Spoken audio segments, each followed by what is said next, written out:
안녕하세요. 사연 읽어주는 남녀입니다. 오늘도 와주셔서 감사드리며 그럼 오늘의 사연 바로 소개해드리겠습니다. 민주환 씨, 저희와 함께 가시죠. 점심 장사를 마치고 달달한 믹스커피를 한 잔 마시며 쉬고 있었어요. 남편은 주방에서 제 일을 도우며 가게 설거지를 하고 있었죠. 그때 3명의 남자들이 들어와 남편을 애워싸더니 자신들과 함께 가자고 했죠. 뭐시오? 아이 등남이가 보냈냐? 아니 내가 그 돈 갚는다고 현이 안 했냐? 남편은 소리를 지르며 가게를 달려나갔고 낯선 남자들이 바로 남편을 따라붙었죠. 와장창 소리와 함께 가게 유리문이 박살이 났고 남편이 넘어져 나뒹굴었습니다. 그러자 남자들이 남편을 덮쳐 제압을 하더군요. 이거 나 오라고 이놈들아. 그 길로 낯선 남자들은 제 남편을 데리고 가버렸어요. 길 가던 사람들이 부서진 제 가게 문과 남편을 잡아서 봉고차에 태우는 남자들을 보며 수근수근거렸죠. 안녕하세요. 산하고 바다가 어우러져 있는 작은 동네에서 40년 넘게 밥 장사를 하고 있는 젊은 할머니입니다. 딸 하나 아들 하나 낳고는 한 동네에서 오래도 살았죠. 지금 제가 하는 식당은 시어머니께서 제게 물려주신 가게입니다. 동네에 있는 작은 노포인데 아직도 시어머니 손맛을 잊지 못하고 어르신들이 찾는 그런 가게예요.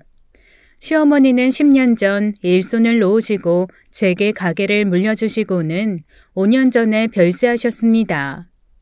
저는 그 이후에도 시어머니가 알려주신 맛을 유지하며 식당을 이어가고 있죠.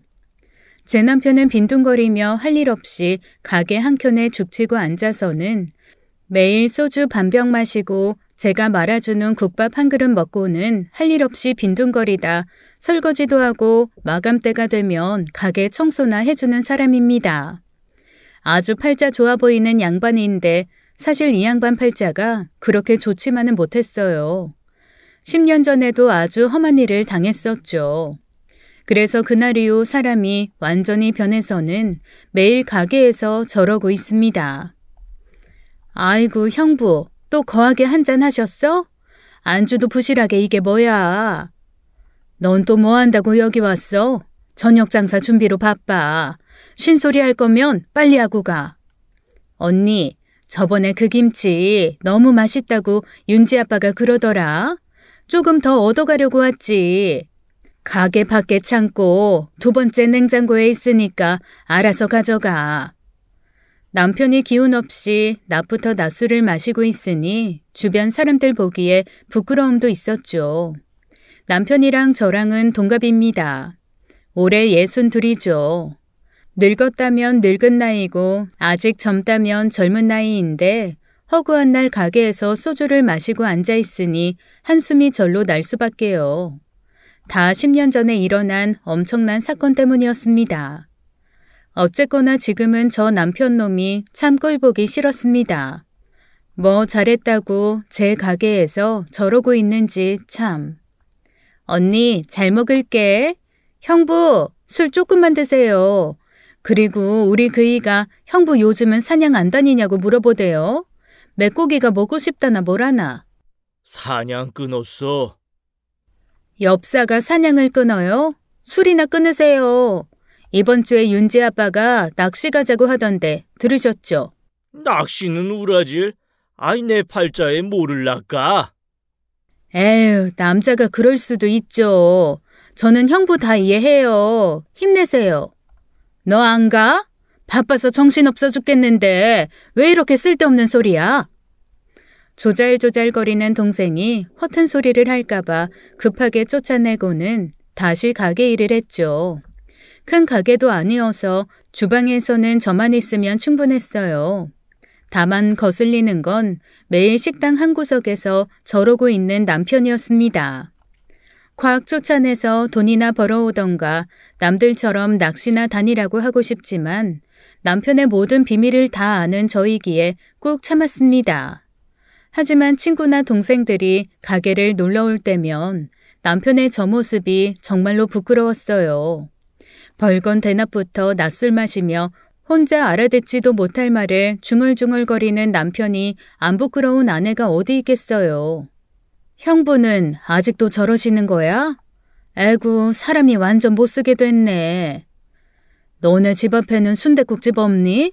왜 1시간도 넘게 차 끌고 와서 우리 가게를 와? 여기가 제일 맛있는데 어쩌니? 포장도 해갈 거야. 우리 남편이 너 보러 간다니까 순댓국 포장해 오라고 하더라. 친구들도 간혹 제 가게에 놀러 오면 한마디씩 하곤 했어요.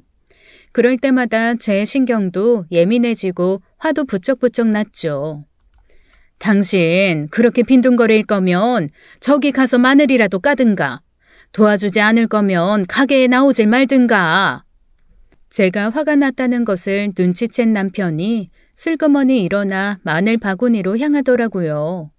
그런데 술을 마셔 취했는지 비틀거리다가 그만 자기가 먹고 있던 순댓국을 엎어버리고 말았습니다. 쨍그랑 요란한 소리와 함께 가게 홀이 엉망이 되어버렸죠. 아주 일을 만들어. 아, 미안해. 금방 치울게. 그냥 집에 들어가요. 안 보이는 게 나 도와주는 거니까.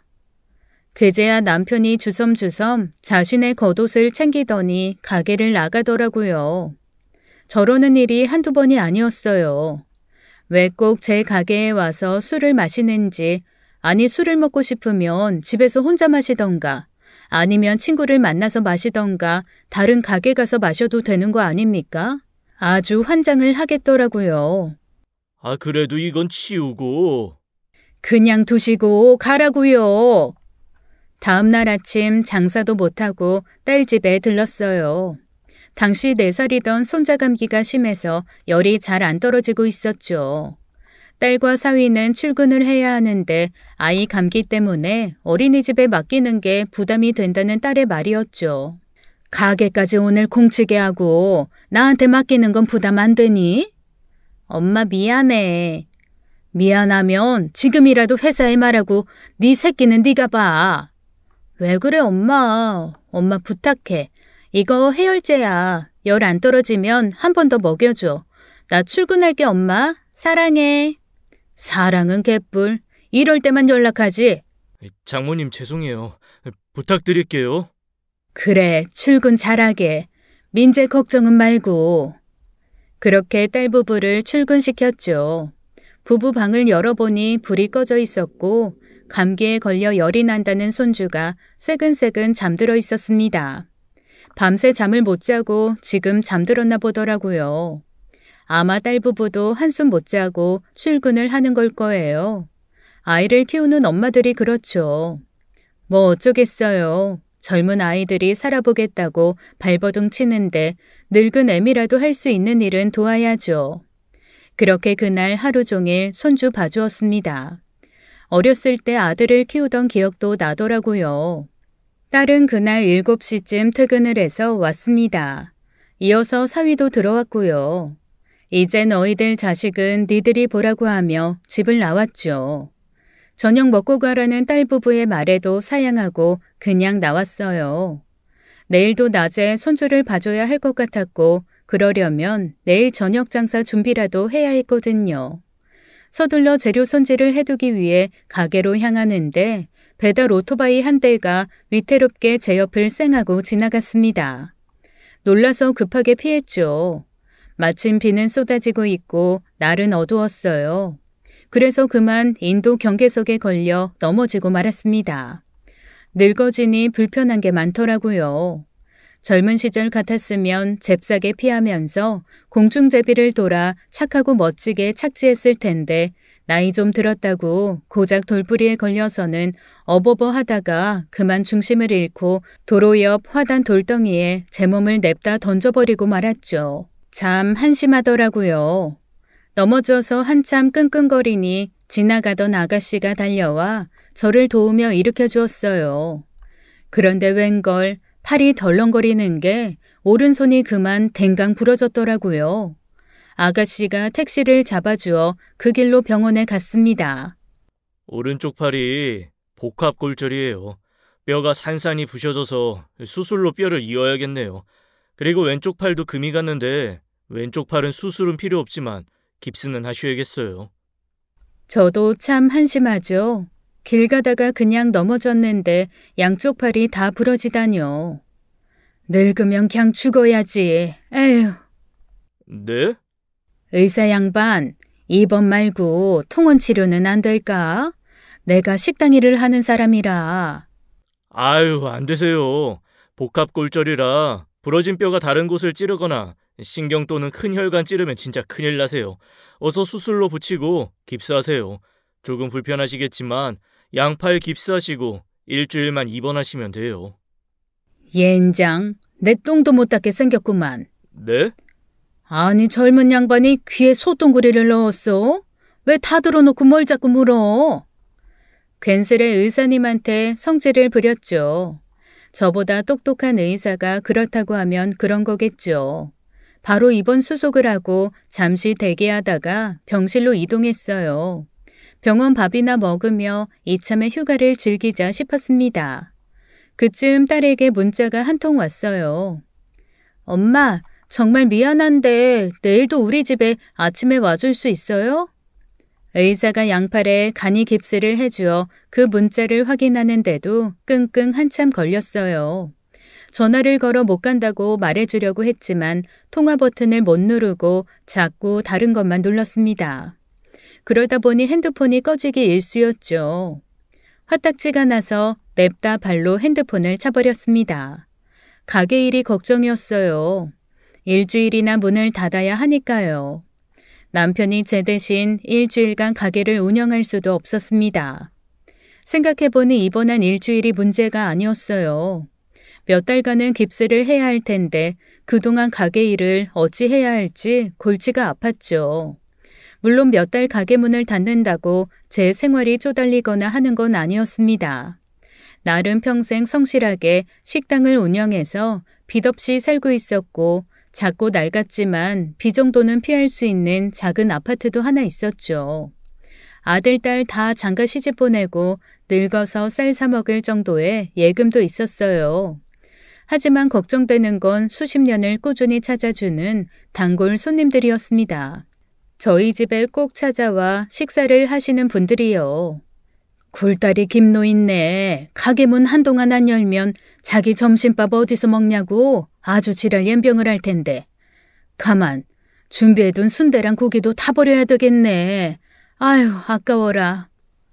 결국 꼼짝없이 병원에서 수술하고 일주일간 입원했어요. 제 소식을 들은 딸아이가 달려와 미안하다고 눈물을 보였지만 그런다고 제 뼈가 붓나요. 뭐 제 팔자였나 보죠. 신경 쓰지 말고 감기 걸린 손주랑 그 손주한테 감기 옮은 사위와 딸은 병원에 얼씬도 하지 말라고 했습니다. 같은 병실에 노인네들이 많아 감기 옮으면 큰일 난다고요. 아들놈은 먼 서울에서 신접살림 차리고 10년째 서울살이 중이라 제가 사는 동네로 오기에는 거리가 너무 멀어서 그냥 말 안 했습니다. 입원했다고요. 그런데 딸이 말을 했나 보더라고요. 다음날 회사도 쉬고 며느리와 왔더라고요. 밥이나 한 끼 병원 식당에서 먹여서 돌려보냈죠. 그저 남편이 매일 찾아와 머리 감겨주고 밥 먹여주고 저녁이 되어서 돌아갔습니다. 그리고 퇴원을 한 저는 바로 구인 공고를 올렸어요. 주방 보조를 구한다고요. 제가 손이 불편해졌으니 제 대신 손을 움직일 사람이 필요했거든요. 바로 다음 날 한 사람이 지원을 한다고 가게로 찾아오더라고요. 주방일 해보셨어요? 나이가 너무 어리신데. 저 주방일 잘해요. 맡겨만 주시면 정말 실망 안 하세요. 찾아온 지원자는 너무 어렸어요. 제 딸보다 조금 어려 보이는 나이였죠. 나중에 들어보니 나이가 28살이더라고요. 순댓국집 주방일을 하기에는 경험이 없어 보여 그냥 돌려보내려고 했습니다. 그런데 너무 간절하게 애원을 하더라고요. 일을 하고 싶다고요. 아버지가 쓰러지셔서 병원비도 많이 들어요. 지금 당장 제가 돈을 벌어야 되는 상황인데 꼭 좀 뽑아주세요. 저 정말 요리도 잘하고 주방일도 잘해요. 걱정 마세요. 저렇게 애원하니 어떻게 그냥 돌려보내나요?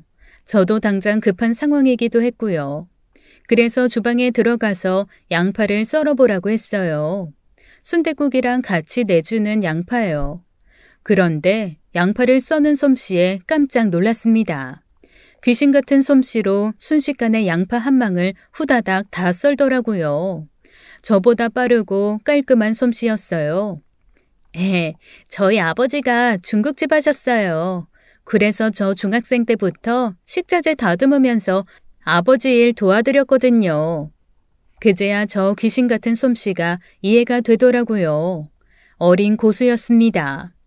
음식 만드는 건 제가 직접 지시를 하면 되는 거고 어느 정도 식자재 다듬고 요리를 할 줄 아는 부분이니 한번 믿고 맡겨보기로 했어요. 그날부터 일을 할 수 있겠냐 물으니 당차게 감사하다고 대답하더군요. 그날부터 그 젊은 아가씨를 주방 보조로 뽑아 일을 시켰습니다. 그렇게 일주일 만에 식당 문을 다시 열 수 있었죠. 오랜 단골들이 궁시렁거리면서 찾아오기 시작했습니다. 식당 문을 이렇게 오래 닫아두면 내 점심은 어쩌라는겨? 굶어 죽으라는 거야 뭐야? 오랜만에 찾아온 단골 손님들은 제 부러진 팔에 대해 걱정을 하시면서도 주방 보조를 잘 뽑았다고 칭찬을 하시더라고요. 아주 맛있게 순댓국을 잘 끓여낸다고요. 새로 뽑은 주방 보조 아가씨는 일도 잘했지만 성실하기도 했습니다. 제가 시키지도 않았는데 알아서 일을 찾아 하더라고요. 어느 날은 새벽같이 일찍 가게에 나와 화장실 청소를 하고 있었어요. 아이고, 누가 알아준다고 그렇게 열심히야. 화장실 청소는 안 해도 돼요. 나중에 남편한테 시키면 되는데. 누가 하면 어때요, 사장님? 우리 가게 일인데요. 저희 아버지가 그랬어요. 식당은 화장실부터 깨끗해야 한다고. 화장실이 더러우면 찾아오신 손님들 입맛부터 떨어진다고. 내 집 화장실보다 깨끗하게 유지해야 된다고 항상 입버릇처럼 말씀하셨어요.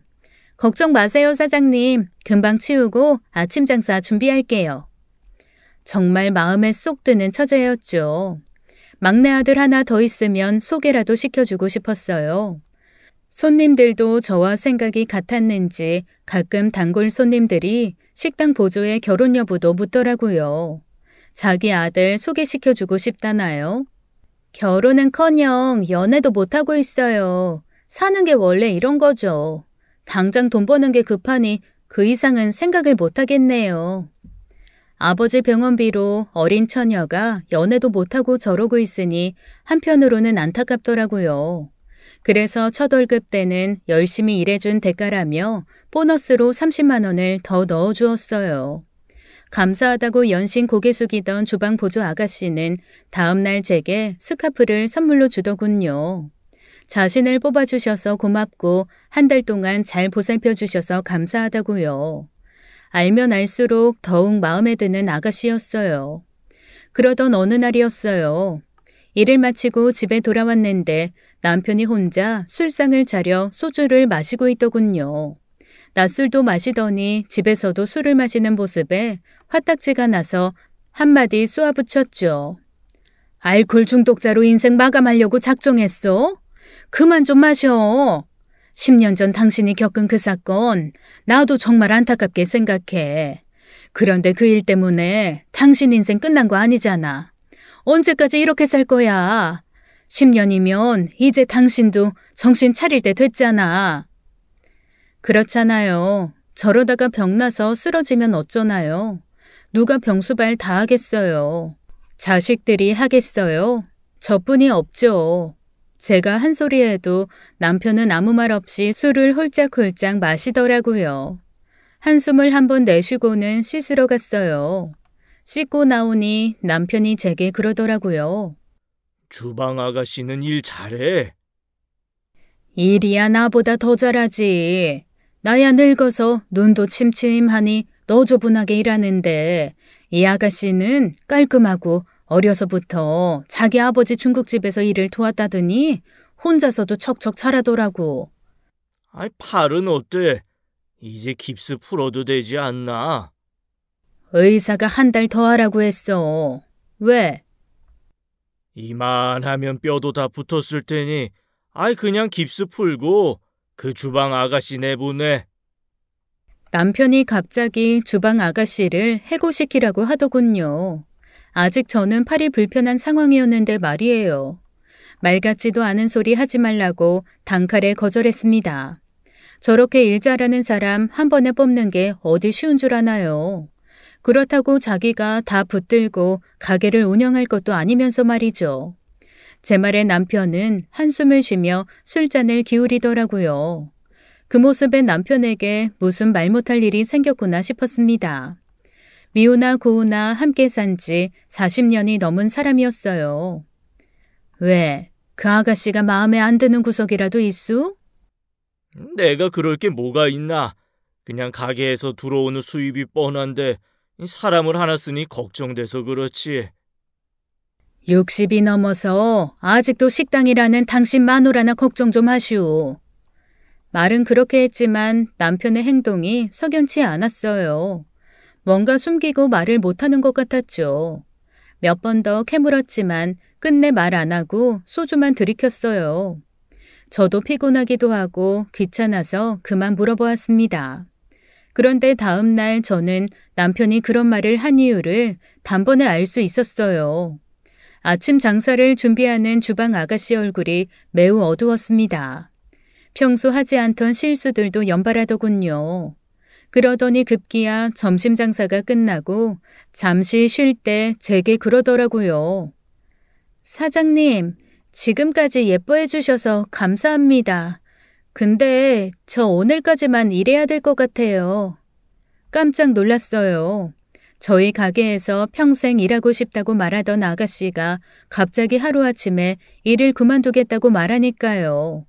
물론 주방 아가씨 말을 무작정 믿은 건 아니지만 그래도 하루아침에 저렇게 마음이 바뀐 거 보면 분명 무슨 일이 있었다라고 생각했죠. 처음에는 제가 무슨 실수를 한 줄 알았습니다. 제가 말투가 좀 세니 가끔 의도치 않게 남에게 상처를 주기도 하거든요.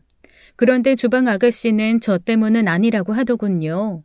그때 어제 남편이 술을 먹으며 주방 보조를 자르고 싶다고 말한 것이 생각났어요. 그래서 제가 물었죠. 내 남편 때문이에요? 왜요? 그 양반이 아가씨한테 무슨 말 했어요? 그게... 대답 못하고 우물쭈물하는 주방 아가씨를 보고 확실히 알았죠. 내 남편 놈이 원인이구나. 평생 도움 안 되는 인간, 속으로 한 사발 욕을 해주었어요. 내 남편 때문이라면 걱정 말아요. 그 양반이 무슨 말을 했건 신경 쓰지 말고 지금처럼만 해주면 돼요. 나는 내가 팔깁스를 풀어도 아가씨 계속 고용하고 싶은 마음이에요. 그래 줄 수 있어요? 돈 벌어야 한다면서요. 원한다면 우리 남편 가게에 못 오게 할게요. 사장님, 죄송해요. 저 그럴 수가 없어요. 대체 내 남편이 무슨 말을 했는데요. 답답하게 그러지 말고 말 좀 해줘요. 이거 보시면 무슨 일인지 아실 거예요. 그렇게 말하고 주방보조 아가씨는 저를 가게에 딸린 작은 방으로 데리고 갔어요. 그곳은 일하다가 제가 잠시 누워 쉬는 공간인데 가게에 설치되어 있는 CCTV가 연결되어 있는 작은 모니터가 있었죠. 몇 년 전에 가게에 도둑이 든 적이 있었어요. 그런데 요즘 누가 현금 거래를 합니까? 제 비상금하고 전날 현금 결제한 두 테이블에서 꼴랑 12만 원 훔쳐서 달아난 도둑이었죠. 그놈이 부순 가게 문고리가 더 비쌌어요. 하여간 그 일로 아들이 걱정된다며 비싼 돈을 들여 설치한 CCTV였죠. 요즘에는 식당에서 음식 잘못 먹어 사고 났다고 돈을 뜯어내는 손님들도 있다고 하더라고요. 아들은 그런 것들이 걱정되니 미리 예방 차원에서 설치하자고 저를 설득했습니다. 귀찮아서 그냥 알아서 하라고 했어요. 그 이후 아들이 설치해둔 CCTV였어요. 제가 그런 기계를 다룰 줄 모르니 가끔 아들이 찾아와 만져주곤 했거든요. 그런데 주방 보조가 그 CCTV로 저를 데리고 갔습니다. 그리고 연결된 컴퓨터를 이리저리 만지더니 어떤 영상 하나를 보여주었어요. 가게 밖 작은 창고 쪽을 비추는 CCTV였어요. 주방 보조가 보여주는 영상은 어제 있었던 일이었죠. 왜 이걸 보여주냐는 제 말에 주방 아가씨는 갑자기 울먹이더라고요. 그러고는 영상을 보고 말해달라고 했어요. 그러겠다고 했죠. 어느 정도 CCTV 영상을 보자 영상에 주방 아가씨가 나왔어요. 평소와 똑같았습니다. 식재를 들고 가게 밖 작은 창고에 옮기고 있었어요. 그날은 제가 은행 업무 때문에 반나절 가게에서 자리를 비운 날이었죠. 그 장면이 나오자 갑자기 주방 보조가 오열하기 시작했습니다. 저는 대체 무슨 일인지 불안해하며 주방 보조를 다독이며 계속 영상을 보았죠. 그리고 놀라운 장면을 보았어요. 주방 보조가 작은 창고에 들어간 지 얼마 지나지 않아 영상에 남편이 나오더군요. 그것도 잠시 두리번거리며 주변을 살피는 모습이 보였어요. 그리고 주방 보조가 들어간 작은 창고에 들어가는 장면도 나왔죠. 그리고 잠시 후 주방 보조가 창고에서 뛰쳐나오는 게 보였습니다. 그것도 윗도리가 반쯤 풀어헤쳐진 상태로요. 바로 남편도 주방 보조를 급히 따라가는 것처럼 나오더군요. 이게 뭐예요? 내 남편이 아가씨한테 무슨 짓이라도 했어요? 제가 그날 사장님이 나가시기 전에 시킨 고기를 냉장고에 넣었는데 그런데 바깥 사장님이 갑자기 따라오시더니 저 이제 어떡하면 좋아요, 사장님? 주방 보조가 무슨 말을 하려는지 알 것 같았어요. 제 남편이 몹쓸 짓을 했다는 말이었죠. 정말 믿을 수 없는 장면이었어요. 믿음에 대한 배신감이 가슴 깊은 곳에서 폭발하듯 올라왔죠. 저 생각 많이 해봤어요. 제가 당한 일 아직 경찰한테는 말 안 했어요. 그날 바로 신고하고 싶었는데 사장님 생각하니 도저히 그렇게 못하겠더라고요. 주방 보조는 경찰에 신고를 아직 안 했다고 했습니다. 저는 정말로 그런 일이 있다면 바로 신고를 하라고 했어요. 그리고 전화기를 들어 112를 눌렀죠. 이 사건에서 죄를 지은 사람이 있다면 마땅한 벌을 받아야 했습니다. 그때 주방 보조가 믿을 수 없는 제안을 제기했어요. 저는 그 말을 듣고는 그럴 수 없다고 말하고는 급하게 주방 보조를 가게에서 내보냈습니다. 일도 그만두라고 했죠. 사장님 남편이라고 지금 감싸고 도는 거예요? 전 사장님을 믿었는데 저한테 어떻게 이럴 수가 있어요? 사장님이 사람이에요? 같은 여자로서 어떻게 이러실 수가 있어요? 좋아요. 제가 평생 오늘의 선택 후회하게 만들어 드릴게요. 주방 보조는 제게 후회하게 만들어 주겠다며 소리를 치더군요. 저는 죄를 지었다면 벌을 받는 게 마땅하다라는 말만 해주었습니다. 그날 집으로 돌아와 남편에게 주방 보조와의 일을 물었습니다. 남편은 그런 일 없었다며 딱 잡아 떼더라고요. 그리고는 저와 조금의 대화 후에 집을 나가더니 새벽이 되어서야 만취되어 돌아왔어요. 그리고 다음날 저녁 장사 전에 경찰들이 가게에 찾아와서는 설거지를 하고 있는 남편을 잡아간 거였습니다. 주방 보조가 자신의 제안을 제가 거절하자 경찰에 결국 신고를 한 것이었죠. 경찰에서는 변호사를 선임하라고 했지만 CCTV에 찍힌 증거가 명확하고 주방 보조의 증언이 일관되기에 처벌이 불가피할 거라고 말했습니다. 이런 경우 대부분 유죄 판결 나요, 할머니. 저 아가씨랑 무조건 합의하세요. 합의하시고 아주 운이 좋으면 집행유예 처분 나요. 마치 제 남편이 이미 범죄자인 것처럼 말하더라고요. 무식한 저지만 무죄 추정의 원칙 정도는 알고 있어요. 판결이 나기 전까지는 무죄라는 거죠. 그런데 경찰부터가 이미 제 남편에게 너는 유죄야 라고 말하는 것 같았습니다. 경찰과 긴 말 섞기도 싫었어요. 그래서 그 말에 제가 딱 한마디 했습니다. 시시비비를 정확히 가려 죄 지은 사람 제대로 처벌받게 해달라고요. 남편은 억울하다고 경찰서에서도 소리소리를 지르더군요. 경찰서에서 나와서 바로 아들에게 연락을 했죠. 네 아빠가 강간 혐의로 잡혀갔어. 아무래도 변호사가 필요할 것 같은데 변호사 좀 알아봐다오. 그날 자식들이 아주 난리가 났습니다. 딸은 그렇게나 회사 거리더니 제 전화에 30분 만에 달려나왔고 아들은 어떻게 운전을 한 건지 서울에서 저희 동네까지 3시간 만에 달려왔죠. 엄마, 대체 무슨 일이에요? 네? 강간이라니요? 아버지가요? 내가 이제 살다 별꼴을 다 본다. 일단 오는 길에 전화로 변호사하고 상담 받았어요. 변호사의 말도 경찰과 다르지 않았습니다. 성범죄의 경우 일반 범죄와는 다르게 무죄의 증거를 찾아오지 않으면 대부분 유죄로 끝나는 경우가 많다고 했어요. 무엇보다 피해자의 증언이 꽤나 큰 힘을 받는다고 하더군요. 그러니 무죄의 증거가 없다면 합의하고 형량을 낮추는 게 최선이라고 했죠. 저는 절대 합의는 없다고 단호하게 말했습니다. 죄가 있다면 벌을 받으면 되는 거였어요. 제 남편뿐만이 아니라 그 누구라도요. 돈으로 그 죄를 덮을 수는 없었죠. 남편은 억울하다고 난리였습니다.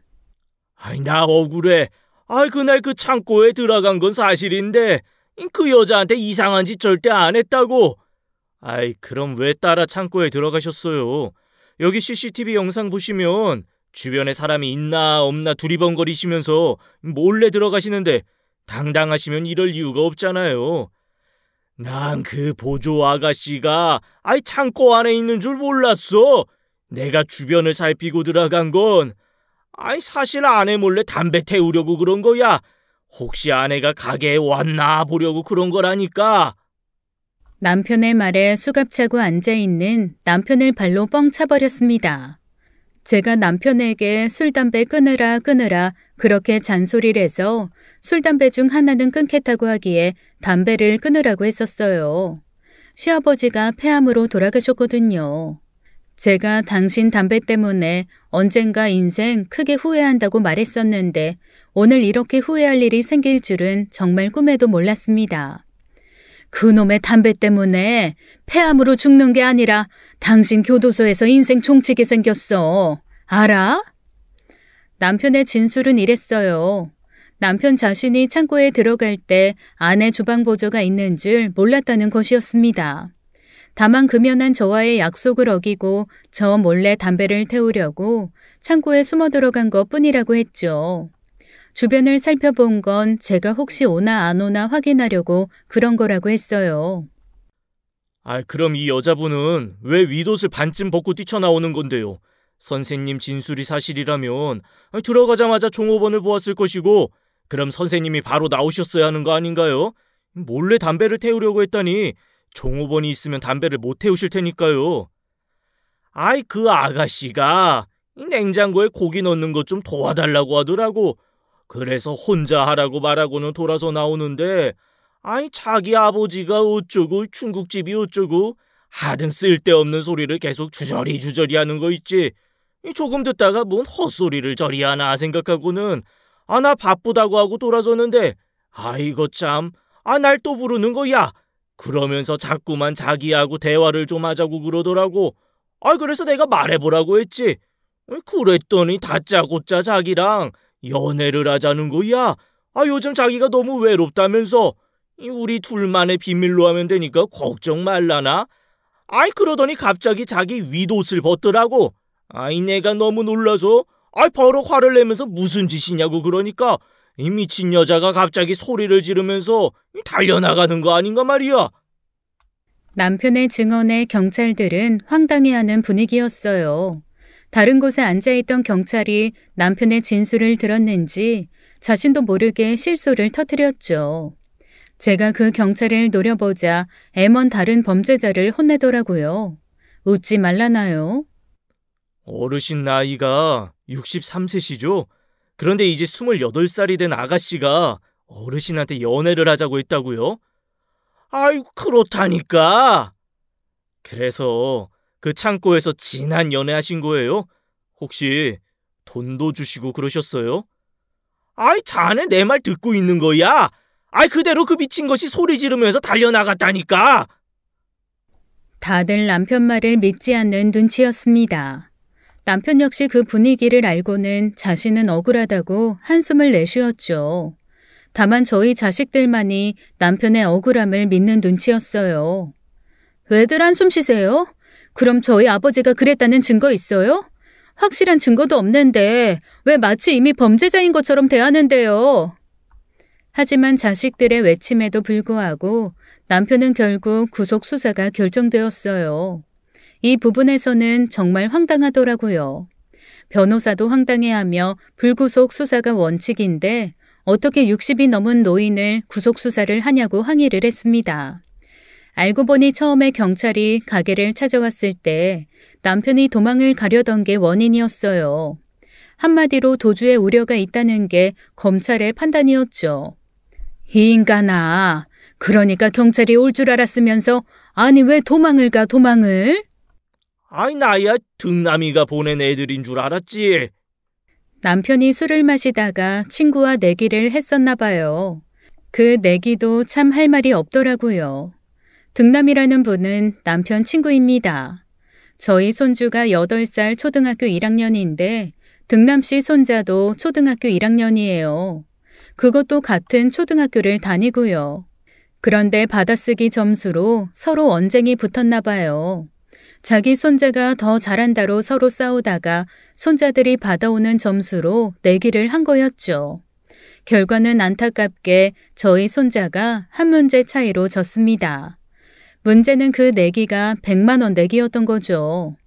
그런데 다음 바로 이어서 치룬 받아쓰기 시험에서는 저희 손자가 2문제 차이로 이긴 거예요. 그래서 남편이 그런 거죠. 결과적으로 우리 손자가 이겼다고. 당연히 등남씨가 이걸 인정할 리가 있나요? 인정 못하죠. 그래서 등남씨는 100만 원을 달라고 했고 남편은 못 주겠다고 하며 버티는 중이었어요. 어느 날 등남씨가 술을 한가득 마시고는 자기가 사람을 써서라도 그 돈을 받아내겠다라고 남편에게 승질에 승질을 냈나 봐요. 제가 볼 땐 술 마시고 헛소리한 건데 딱 그 타이밍에 경찰이 들이닥친 거였죠. 남편은 정말 등남씨가 사람들을 보낸 걸로 착각하고 도망친 거였습니다.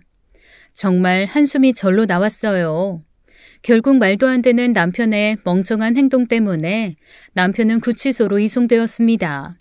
자식들이 항의를 했지만 이미 결정된 사항이기에 어쩔 수 없었어요. 엄마는 화도 안 나?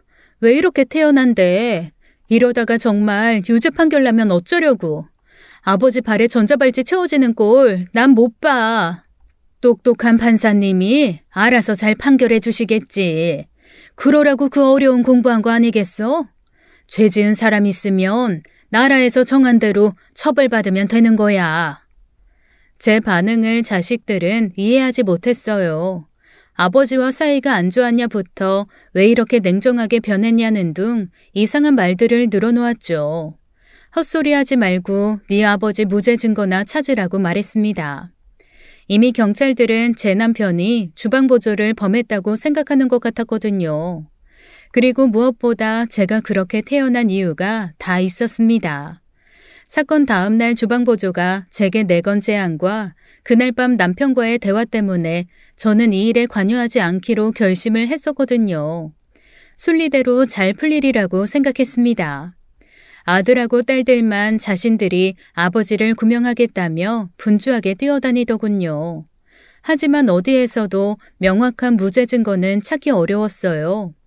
왜 창고 안에는 CCTV를 안 달았냐고 딸이 자기 오빠를 쥐잡듯 잡았었죠. 결국 남편은 법정에 섰어요. 검찰은 남편을 강간 혐의로 기소를 했더라고요. 1차 공판에서 우리 측 변호사는 작은 창고 바닥을 보수한 걸로 무죄를 주장했습니다. 남편과 주방아가씨 사건이 있기 2일 전에 창고 바닥을 보수했었어요. 방수 페인트를 새로 칠한 거였죠. 그래서 사건이 생긴 그때 아직 바닥이 모두 마르지 않았었어요. 사람이 걸어다니는 좁은 공간에만 박스를 오려서 올려두었었어요. 그런 사건이 있었다면 주방보조가 남편에게 저항을 했을 것이고, 그렇다면 바닥에 저항 흔적이 남았을 것이라는 것이 저희 측 변호사의 주장이었습니다. 그리고 그에 대한 증거로 저항 흔적이 없는 실제 주방보조가 그렇게 증언을 한 내용이었죠. 그 외에 저희는 어떠한 증거도 내밀지 못했습니다. 반면 검찰에서는 주방보조의 진술과 CCTV 영상을 증거로 내밀었습니다. 무엇보다 저는 몰랐는데 남편이 사건 전날 주방보조에게 돈을 이체한 게 나왔어요. 그것도 무려 50만 원씩이나요. 50만 원을 직원에게 사적으로 줄 이유가 있나요? 손자에게 주려고 핸드폰 좀 중고로 알아봐 달라고 했습니다. 주방 아가씨가 그 정도 돈이면 충분히 좋은 거 살 수 있다고 자신이 알아봐 준다고 했죠. 그래서 돈을 이체해주면서 하나 구해달라고 했습니다. 손자에게 줄 핸드폰을 일개 직원에게 부탁을 했다고요? 그것도 돈을 먼저 주시면서요? 저를 덮치기 전날 밤 저한테 돈을 주셨어요. 하룻밤 같이 보내면 50만 원씩 주겠다면서. 이런 찢어주길? 너 나한테 왜 그러는 거냐? 내 손주 생일 선물로 핸드폰 해주고 싶다니까. 네가 공기계 하나 사다 주겠다고 나한테 그랬냐 안 그랬냐? 제가 언제 그랬어요. 거짓말하지 마세요. 그렇게 1차 공판은 저희가 매우 불리하게 끝나고 말았습니다. 다시 구치소로 이동하는 남편을 붙잡고 딸이 눈물을 흘렸어요. 자기가 무슨 일을 해서도 아버지를 구해내겠다고요. 2차 공판을 앞두고 주방보조 측 변호사가 합의를 제안했어요. 합의금은 무려 3억이었죠. 저는 가차없이 거절했습니다. 주방보조에게 절대 합의는 없다고 말했어요. 주방보조 변호사가 당황해 하더라고요. 피해자가 아닌 가해자로 보이는 저희가 합의는 절대 없다고 거절하니까요. 주방보조는 코웃음을 치며 제 남편이 앞으로 전자발찌를 차고 감시를 받으며 살 거라고 큰소리 쳤습니다. 저는 그저 두고 보자고 말했어요. 그날 이후 딸은 분주하게 이것저것 알아보며 다니는 것 같았습니다. 2차 공판이 한 달 뒤였기에 그 안에 결정적인 증거를 찾아야만 했죠. 그리고 그 증거 찾기는 딸과 아들들이 하고 있었어요. 저는 그저 가게 일이나 하고 있었죠. 엄마 너무하다. 나는 회사도 휴직계 내고 이러는데 엄마는 그 가게가 그렇게 중요해? 엄마도 좀 나서봐요. 이렇게 태평한 이유가 대체 뭐야? 엄마는 아빠 걱정도 안 되는 거야? 설마 그 미친 사이코 여자의 말을 믿는 거야? 다 늙은 내가 지금 할 수 있는 게 뭐니? 뭐 탐문수사라도 하랴? 아니면 물이라도 떠두고 기도라도 해?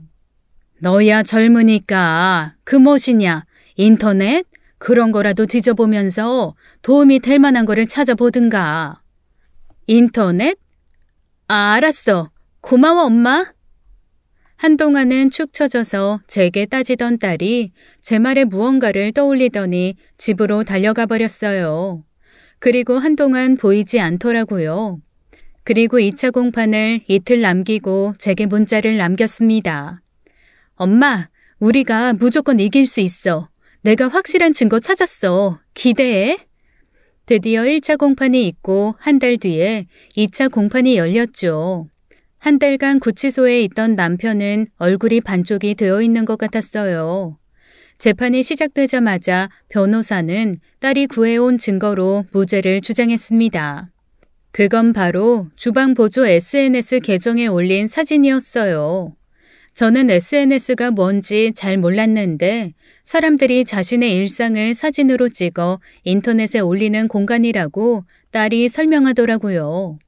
그래서 그게 무슨 증거가 될까 싶었는데 증거가 되더라고요. 보시는 것처럼 사건 당일 밤에 원고 측 피해자가 올린 사진입니다. 그날 강간추행을 당한 여자가 이런 사진을 올리는 게 상식적으로 가능한 일인가요? 사진의 주방보조는 야시시한 옷을 입고 술집에서 환하게 친구들과 웃으며 사진을 찍었더라고요. 아들 말에 의하면 젊은 친구들이 춤추고 술 마시러 가는 클럽이라고 했습니다. 저희 변호사 주장에 법정에 나와 있던 주방보조가 소리를 쳤죠. 손 떨리고 정신 나갈 것 같았어요. 혼자 있으면 무슨 일 저지를 것 같아서 친구들 만나서 미친 듯이 술 마셨어요. 그게 죄가 되나요? 전 피해자예요. 저 남자가 절 덮쳤다고요. 그럼 저는 집에서 숨어서 덜덜 떨고만 있었어야 하나요? 웅성웅성 소리가 들려왔어요. 여자를 의심하는 듯한 소리도 들렸고 주방 보조의 말에 동조하는 듯한 소리도 들렸습니다. 하지만 우리에게는 아직 무기가 남아 있었어요. 피고 측에서 증인 요청했습니다. 증인 입장시키세요. 이어서 제 아들 또래의 한 남자가 법정에 들어섰죠. 그 남자의 모습에 주방보조는 얼굴이 하얗다 못해 파랗게 변하기 시작했습니다. 제 딸아이가 한 달간 전국을 돌아다니며 간신히 찾아낸 남자였죠. 증인은 피해자 김아린 씨 아시나요? 아시면 어떤 사이죠? 1년 전에 헤어진 여자친구예요. 결혼 직전에 파혼하고 헤어졌습니다. 왜 파혼을 하셨죠? 존경하는 재판장님, 이 사건과 아무런 관련이 없는 질문입니다. 파혼은 피해자의 개인적인 사생활이에요. 기각합니다. 일단 계속 들어보죠. 현명하신 판사님이 딸이 어렵게 찾은 증인의 말을 계속 들어보자고 하셨죠. 그리고 이어서 남자의 입에서는 충격적인 증언이 쏟아져 나왔습니다.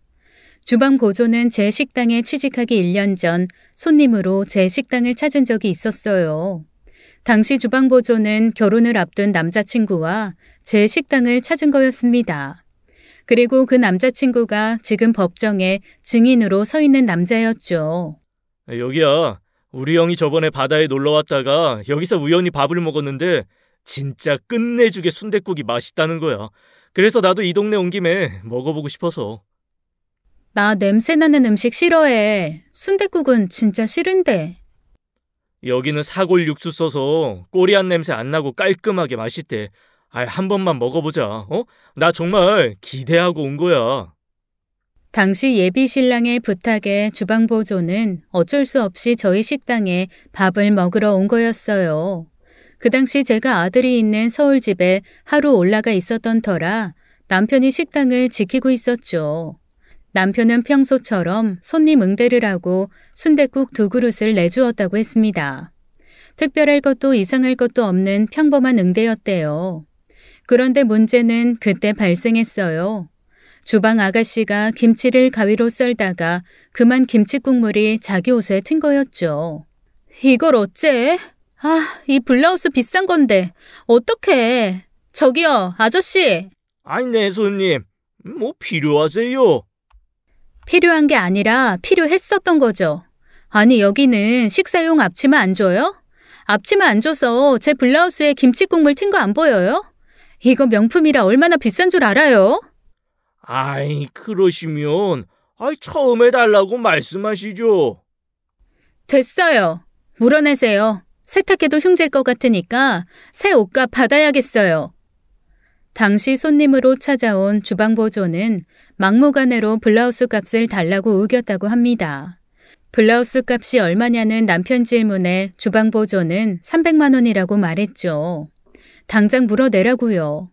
당연히 제 남편은 안 된다고 딱 잘라 말했죠. 이게 왜 사장님 잘못이야. 우리가 부주의한 거지. 속상한 거 알겠는데 그만 우겨. 여행 와서 이런 걸로 여행 망칠 거야?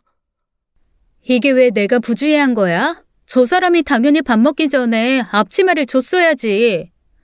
선을 넘는 여자친구의 모습을 본 증인은 여행을 다녀온 이후 파혼을 하자고 통보했다고 해요. 주방보조의 본 모습을 보고 실망을 한 것이었죠.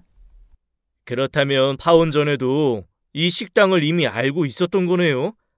네, 모를 수가 없죠. 사진도 찍어 인터넷에 올리겠다고 한동안 난리를 쳤는걸요. 증인의 증언에 검사님도 고개를 내저었어요. 이쯤 되니 진 재판이라 생각한 거였죠. 이어서 저희 변호사는 주방 보조가 말한 아픈 아버지에 대해서도 이야기를 이어갔습니다. 여자의 아버지는 아프기는커녕 경기도의 한 도시에서 멀쩡하게 중국집을 잘 운영하고 있었어요. 모든 증거와 증언을 들은 판사님은 결국 남편에게 무죄 선고를 했습니다. 블라우스 사건으로 파혼까지 당한 여자가 앙심을 품고 1년 만에 제 가게를 찾아와 남편에게 강간을 당했다고 거짓말을 한 것이었어요. 성형 부작용과 살이 많이 쪄서 남편은 주방보조를 알아보지 못한 것이었죠. 무죄 판결과 동시에 주방보조는 또 자신의 화를 이기지 못하고 법정에서 행패를 부렸습니다. 신고 있던 신발을 육두 문자와 함께 판사에게 던진 거예요. 그래서 바로 감치되었고 유치장에서 20일간이나 있게 되었죠. 그렇게 남편은 무죄로 풀려날 수 있었어요. 이후 저희 쪽에서 주방보조에게 바로 소송을 걸었습니다. 무고로 고소를 해버렸어요. 당연하지만 주방보조는 징역 2년의 판결이 나왔습니다. 죄질이 나쁘다는 이유였어요. 결국 저희가 승소를 해서 내친 김에 민사소송까지 걸어버렸습니다. 그래서 위자료도 2천만 원을 받아냈죠. 아들과 딸은 주방보조의 죄에 비해 너무 적다고 불평이었지만 저는 만족했어요. 남편이 무죄가 되었으니까요. 모든 일이 다 마무리되고 어느 날 딸이 제게 물어보았습니다. 아버지의 무죄 주장을 저는 믿었냐고요. 네, 당연히 믿었어요. 저는 주방보조가 CCTV를 보여준 날 이 여자가 거짓말을 한다는 걸 바로 알았습니다. 그래서 112에 신고도 바로 하려고 했던 거죠. 주방보조는 그날 제게 제안을 했어요. 경찰에 신고하지 않을 테니 조용히 자기에게 3억을 주고 합의를 하자고요. 네, 맞아요. 저희를 고소하고 1차 공판이 끝나고 합의하자며 제안한 금액이었죠. 그 제안을 듣자마자 바로 알 수 있었어요. 이 여자가 거짓말을 하고 있구나. 사실 주방보조가 돈을 요구하지 않았어도 거짓말을 알 수 있긴 했습니다. 남편이 매일 제 가게에 찾아와 술을 먹고 일도 안 하는 이유가 있어요. 저는 그 이유를 알고 있어서 남편을 타박하지 않았고요. 때는 지금으로부터 10년 전이에요. 남편은 산으로 들로 사냥을 다니는 엽사였어요. 사냥꾼이요. 남편은 젊어서는 정말 그 누구보다 건강하고 강하고 활동적인 사람이었습니다. 공기총 하나 들고 새도 잡고 노루도 잡고 멧돼지도 잡으러 다녔어요. 그날도 집에 애들과 저만 두고 오토바이 한 대 끌고 다니면서 사냥을 했는데 그만 오토바이 사고가 난 거예요. 급차선 변경을 하는 차를 피하다가 정작 자기가 가드레일을 들이박았죠. 오토바이 사고가 그렇잖아요. 오토바이는 사고가 한 번 나면 가벼운 사고가 없습니다. 죽거나 장애를 갖거나 하는 게 오토바이예요. 그래서 평소 제가 그렇게 오토바이 타지 말라고 구박을 했는데 귀등으로도 안 듣던 남편이었습니다. 결국 그 사고로 인해 남편은 오토바이를 못 타게 되었어요. 그리고 그 사고로 남편은 1년을 넘게 병원 신세를 지게 되었죠. 무엇보다 남자로서의 기능을 완전히 상실하게 되었어요. 그래서 그 이후 남편은 쪼그라들었고 소심해졌고 언제나 반주를 마시며 우울해하고 있었던 것이었습니다. 그리고 그 비밀을 절대 다른 사람은 모르게 해달라고 제게 울며 빌었어요. 누구보다 남자다웠던 남자가 한순간에 남성을 잃었으니 얼마나 속이 상했을까요? 저는 그러겠다고 했죠. 그런데 그런 남편이 주방보조를 범했다고요? 있을 수도 없고 물리적으로도 불가능했습니다. 주방보조의 제안을 듣고 그날 밤 남편과 이야기했죠. 그 아가씨가 당신을 성범죄자로 몰고 합의금을 이야기하더라고. 그 일 믿은 건 아니지. 당연히 안 믿지. 하지만 합의 안 하면 경찰이 당신 찾아올 거야. 성범죄로 몰면서 사람들은 당신을 외면할 거고 그리고 욕하고 비웃을 거야. 가족 외에는 아무도 당신을 안 믿어주겠지. 그리고 감옥에 당신을 넣을 거야. 그래서 무죄를 받으려면 당신 비밀 이야기해야 돼. 안 돼. 죽어도 안 돼. 그러면 애들도 알게 될 거 아니야. 절대 안 돼. 당신 이상한 생각하면 안 돼. 알았어.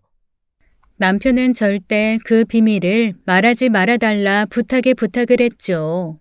저는 알겠다고 했어요. 다만 유죄가 확정될 순간이 되면 변호사와 함께 그 사실을 공개하겠다고 말했습니다. 만약 당신이 유죄가 확정될 것 같으면 난 당신 비밀 법정에서 다 말할 거야. 그럴 수밖에 없어. 60이 넘어 정욕에 눈이 멀어 20대 여자를 범한 아버지로 남고 싶어? 차라리 진실을 말해주는 게 애들을 위해서라도 그리고 당신을 위해서라도 좋을 거야. 당신이 반대해도 난 그렇게 할 거야. 제 말에 남편은 오열했어요. 정말 죽는 것보다 그 비밀이 밝혀지는 게 싫었던 남편이었습니다. 알았어. 당신 뜻대로 해. 다만 유죄가 확정되기 전에는 절대 말하지 말아줘. 내 무죄를 애들이 증명해 줄 거야. 난 우리 애들을 믿어볼게. 제가 입을 다물 수밖에 없었던 이유였어요. 그러면서 동시에 남편을 믿은 이유였죠. 남편은 똘똘한 자기 자식들을 믿었어요. 아이들은 남편의 믿음에 보답을 했죠. 무죄 판결을 받고 집으로 돌아온 남편은 아이들을 불렀습니다. 아들과 딸, 사위 며느리는 무죄 기념이라며 들떠서 파티를 하자고 했어요. 다들 고맙다. 살다 보니 이런 일도 당해보는구나. 아버지, 거짓말로 진실을 덮을 순 없는 거예요. 결국 진실이 이기는 거예요. 오빠는 꼭 오빠가 다 해결한 것처럼 말한다. 딸의 말에 다들 웃었어요. 그때 남편이 입을 열었습니다. 다들 잘 들어라. 무겁게 입을 연 남편은 자신의 신체 비밀을 그날 아이들에게 이야기해줬어요. 놀라운 남편의 비밀에 자식들은 한동안 말이 없었죠. 그리고 조용히 자신의 아버지를 아들과 딸이 안아줬어요. 남편은 이번 사건을 계기로 자신의 신체 비밀을 말함으로 그것을 극복하고 그로 인해 무기력하게 살아온 삶을 청산하려는 듯 했습니다. 그리고 며칠 뒤에 저는 남편에게 말했어요. 가게 이제 문 닫을 거야. 왜 장사가 안 되는 것도 아니잖아. 그렇게 애지중지하더니. 이제 내 나이도 60이 훌쩍 넘었어. 언제까지 남의 밥이나 차려주다가 죽을 순 없지. 나 모아둔 돈으로 여행이나 다니면서 살 거야. 혼자? 내가 이 나이에 혼자 무슨 여행을 다녀? 당신이랑 다녀야지. 나 지켜줄 사람 하나는 데리고 다녀야 되지 않겠어? 식당 아깝지 않겠소? 그 말에 옛날 시어머니가 돌아가시기 전에 하시던 말이 떠올랐어요. 암으로 고생하시다가 돌아가신 시어머니셨죠. 나 죽으면 그 식당 팔아버리고 너 하고 싶은 거 다 하면서 살아라. 괜히 시애미가 물려준 거라고 이어나가려고 하지 말고. 그거에 매여 살면 나처럼 평생 10평짜리 식당에서만 살다가 인생 끝나는 거야. 명심해라, 아가. 그렇게 한참 만에 시어머니 말을 들은 저였어요. 미련 없이 식당을 팔아버리고 그 돈으로 남편과 전국 이곳저곳을 여행 다니고 있죠. 지금은 남편도 다시 자신감을 찾아 이전의 남자다운 모습을 보여주고 있어요. 육체보다는 마음의 병으로 약해졌던 남편이었던 거죠. 제 이야기는 여기까지입니다. 제 사연 들어주셔서 감사합니다. 지금까지 사연 읽어주는 남녀였습니다. 끝까지 시청해주신 여러분 감사드리며 저희는 다음 사연으로 돌아올게요. 감사합니다.